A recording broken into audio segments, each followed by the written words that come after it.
Is SOC analyst the only entry level in cybersecurity? The only one I'm getting offered? No, Kamar, that's not the only entry level position. Help desk was the one I was familiar with. Field tech is another one.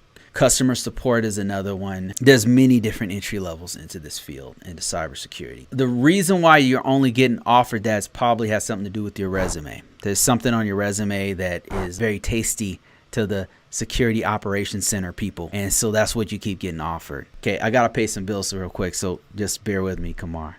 So you gotta realize, like, a lot of people have the same question that you have, the magic of the internet. So one of my courses, in my personal opinion, my best course, things that's been paying me for years, is this little skill that I have right here: resume marketing for cybersecurity and IT.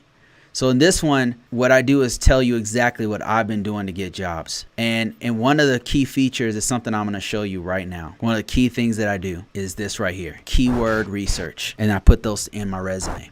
So let me show you. Right now, I'm actually in the middle of looking for positions. I'm looking for a job right now.